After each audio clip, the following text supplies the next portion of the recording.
But then New Year's Eve in '97, a friend of mine called me literally a week before the actual New Year's Eve itself to invite me to this gospel concert. Me and my friend were talking about where we were going to go for New Year's, because we were talking about going to some rave.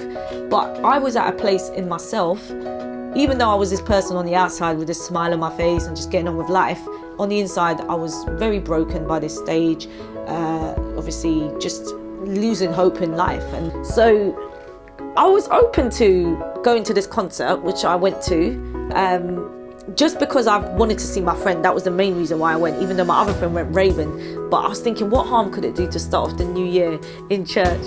To the concert, and it was amazing, because there was enough young people, which surprised me. It was just full of life. It kind of gets me excited to tell people about the hope that Jesus brings, because it's an invitation really for anybody. There's so many things even in the Bible that talks about people that were out there murdering people and doing all sorts of stuff. It's not about what we've done, it's about choosing to repent and basically say, God, I want you to change me. So that's that night, all of a sudden start to believe that God was going to do a work in me, because I just believed that he'd already started something in me that night. I knew that much. So after a period of time, my friends that used to come to my flat, we used to be smoking with, I'd ask them to stop smoking, or even swearing. Like I used to swear, so like my mouth was so foul. Think about it, I was so blinded. The minute I'd invited Jesus into my life, nothing anyone could tell me, right, would reverse what happened to me that night.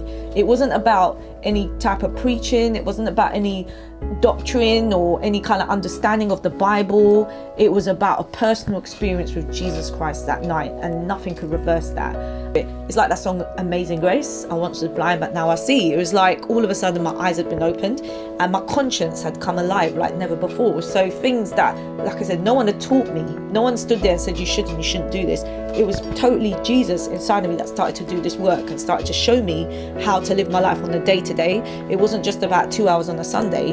Every day something new started to happen. So like all of a sudden I was like, oh my days, I can't swear it. I can't use that word anymore. Or I can't use God's name in vain anymore. All the things that were so natural to me all of a sudden started to become unnatural, and like I just didn't want to do it. Smoking weed, smoking cigarette. That was a battle initially. 6 months it took me to totally stop. And then from there, Jesus completely set me free, and that was powerful. All the people that knew me couldn't believe it.